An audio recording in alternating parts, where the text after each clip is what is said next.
This is LSU wide receiver Malik Nabers flashing some of the elite football skills that will make him a high pick in the upcoming NFL draft. And this is police body cam video of Malik Nabers on Bourbon Street during Carnival last year, getting arrested by New Orleans police officers for having a gun in his pocket. The Louisiana statute, illegal carrying of a firearm, is a misdemeanor and stems only from the gun being concealed. Had Nabers been carrying his pistol out in the open, it would have been perfectly legal. The police can be on foot patrol in the French Quarter, be observing the crowd, and see the outline of a weapon. And that's exactly what happened to more than 100 people during Carnival last year. Police spotting a bulge, seeing someone smoking marijuana, or in Nabers' case, noticing an L-shaped object. They have to be able to document the justification, the probable cause to stop, pat down, and arrest somebody.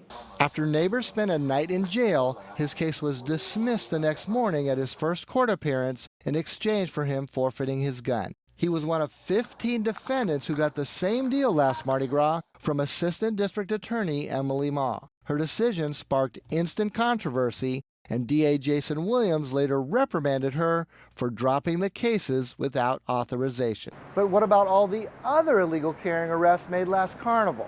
There were 107 of them, and I've been tracking them for more than a year. So far, only one of those cases ended up with a defendant spending time behind bars. And that's because the gun turned out to be a machine gun. Keaton Mangane from Tennessee is seen in this NOPD body cam video getting stopped and arrested. He was convicted in federal court for attaching a device to his Glock handgun that turned it into an automatic weapon.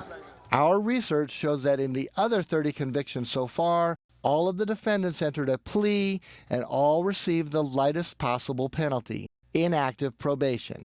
Of the remaining 76 cases, charges were dropped in 32, and another 44 are still pending, many because defendants failed to return to court or were from out of town. Despite the mixed results, Rafael Goyeneche of the Metropolitan Crime Commission says these gun sweeps are an effective police strategy. Warn the public that there was going to be strict enforcement.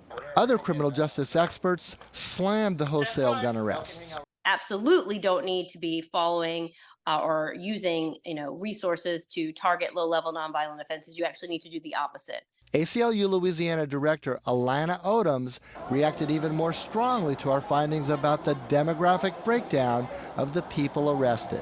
Of the 107 defendants, 1 was a black female, 2 were white males, and 104 were black males. Second Amendment rights for African American people, in particular African American men, are really almost non-existent. Breaking down the cases even further, 89 of the suspects were 28 years old or younger, and 93 of them had no prior New Orleans arrests. Is that I think that this is a troubling statistic. That's what needs to be investigated.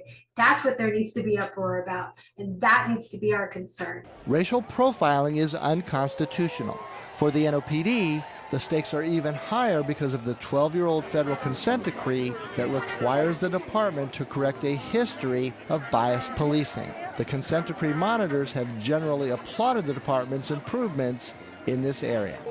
Mercedes Montagnes, former director of the Promise of Justice Initiative, points out that the charges stem only from the guns being concealed. These were cases that mostly involved people who had legal guns that they put in their pocket, for example, instead of open carry. And just yesterday, the state legislature wiped that crime off the books, making it legal for almost anyone over 18 to carry concealed guns without a permit.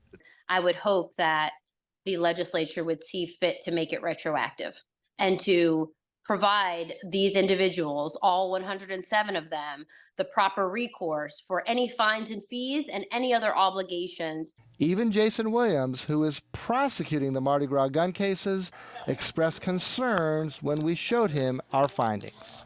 Does that present to you a problem of bias? You know, it's something that I think we need to continue to talk about.